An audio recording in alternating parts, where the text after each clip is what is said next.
رات کے اندھیرے میں ہوا کے جھونکے درختوں کے پتوں سے ٹکرا رہے تھے۔ ایک قصاب کام سے واپس آ رہا تھا۔ اس کے کپڑوں پر تازہ خون کے دھبے تھے جو اس کی روزمرہ کی زندگی کا ایک حصہ تھا، لیکن آج کی رات کچھ مختلف تھی۔ راستے میں ایک چینکتا ہوا آدمی اس کے قریب پہنچا اور قصاب کی زندگی ہمیشہ کے لیے بدل گئی۔ اسٹوری ٹی وی کی ویڈیو میں ایک دفعہ پھر سے خوش آمدید۔ صدیوں پرانی بات ہے، مصر کے قریب ایک بہت پرانا گاؤں تھا۔ اس گاؤں میں ایک قصاب تھا۔ وہ رات کو جانور ذبح کرتا اور دن میں اپنی دکان پر گوشت فروخت کرتا۔ اس کے کپڑے خون سے داغدار ہو جاتے، لیکن وہ گھر آ کر اپنے خون سے بھیگے ہوئے کپڑے بدل لیتا۔ ایک دن جب وہ جانور ذبح کر کے واپس آ رہا تھا تو ایک آدمی چیختا ہوا آیا اور قصاب کو پکڑ لیا۔ قصاب نے دیکھا کہ اس شخص کا خون بہہ رہا ہے اور وہ چونک گیا۔ وہ آدمی زمین پر گر کر مر گیا۔ قصاب نے دیکھا کہ اس کے جسم میں چھری پھنسی ہوئی ہے۔ لوگ وہاں جمع ہو گئے، قصاب کو دیکھا اور مقتول کو دیکھا۔ انہوں نے قصاب کے کپڑوں پر خون دیکھا۔ انہوں نے قصاب کو گرفتار کر لیا اور کہا کہ اس آدمی کو قتل تم نے کیا ہے۔ قصاب کو قاضی کے سامنے پیش کیا گیا۔ قاضی نے میت کا جائزہ لیا، لوگوں کی گواہی سنی اور قصاب پر یہ سزا سنائی، اس شخص کو پھانسی کی سزا دی جائے۔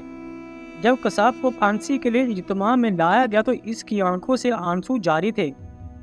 جلاد نے پوچھا، تم کیوں رو رہے ہو؟ کیا تمہیں اپنے جرم پر پچھتاوا ہو رہا ہے؟ قصاب نے جواب دیا کہ ہاں، مجھے پچھتاوا ہے، لیکن میں اس شخص کا قاتل نہیں ہوں جس کے قتل کی وجہ سے مجھے سزا دی جا رہی ہے۔ میں کسی اور انسان کا قاتل ہوں۔ جلاد نے پوچھا، تمہاری کہانی کیا ہے؟ قصاب نے کہا، اپنی کہانی سناتا ہوں۔ بہت عرصہ پہلے میں ایک کشتی چلاتا تھا۔ ایک بہت بڑا دریا تھا جہاں میں لوگوں کو ایک کنارے سے دوسرے کنارے تک لے کر جاتا تھا۔ ایک دن ایک عورت اور اس کی بیٹی میری کشتی میں سوار ہوئی۔ میں نے لڑکی کو دیکھا، وہ بہت خوبصورت تھی، چاند کے ٹکڑے کی طرح۔ میں اس سے متاثر ہوا۔ میں نے اس سے اشاروں میں بات کی اور اس نے بھی مجھ سے بات کی۔ لڑکی بولی، اگر تم مجھ سے محبت کرتے ہو تو میرے والد سے میری شادی کے بارے میں بات کرو۔ میں نے اس کے والد سے بات کی، لیکن انہوں نے کہا، میری بیٹی خوبصورت اور نیک ہے، تمہارے پاس نہ علم ہے نہ فضیلت۔ اب میں بہت سی خامیاں ہیں، اس لیے میں اپنی بیٹی کی شادی تم سے نہیں کر سکتا۔ میں بہت مایوس ہوا۔ 2 سال گزر گئے۔ ایک دن میں کشتی میں سوار ہوا۔ ایک عورت میری کشتی میں سوار ہوئی، اس کے ساتھ ایک چھوٹی بچی بھی تھی۔ میں نے قریب سے دیکھا تو یہ وہی لڑکی تھی جس سے میں محبت کرتا تھا، جس کی محبت کے لیے میں نے 2 سال غم میں گزارے۔ میں نے اسی سے بات کرنا شروع کر دی۔ اس نے کہا، دیکھو، میں تم سے بات نہیں کر سکتی۔ میں اب شادی شدہ ہوں، میرا شوہر ہے اور یہ میری بیٹی ہے۔ میں کسی کی امانت ہوں، میں اپنے شوہر کو دھوکہ نہیں دے سکتی۔ مجھ سے بات مت کرو۔ میرے ذہن میں ایک گناہ بھرا خیال آیا۔ میں نے اسے کہا، میرے قریب آؤ اور مجھے اپنی خواہش پوری کرنی دو۔ اس نے کہا، اللہ سے ڈرو، میں کسی کی امانت ہوں، میں یہ نہیں کر سکتی۔ میں نے اس کی بیٹی کو چھین لیا اور کہا، اگر تم نے میری خواہش پوری نہ کی تو میں تمہاری بیٹی کو پانی میں پھینک دوں گا۔ اس نے مجھ سے ایسا نہ کرنے کی التجا کی۔ میں نے اس کے بچے کو پانی میں پھینک دیا، وہ پھر بھی نہیں مانی۔ اس نے اللہ اور رسول کا نام لے کر مجھے واسطے دیے، لیکن میں نے اس کی ایک نہ سنی۔ اسی دوران اس کی بیٹی میرے ہاتھوں قتل ہو گئی اور وہ ڈوب کر مر گئی۔ اب وہ اکیلی تھی۔ میں نے اس سے کہا کہ اب میری بات سنو۔ اس نے کہا، چاہو جو مرضی کر لو، میں اللہ کے حکم کی نافرمانی نہیں کر سکتی۔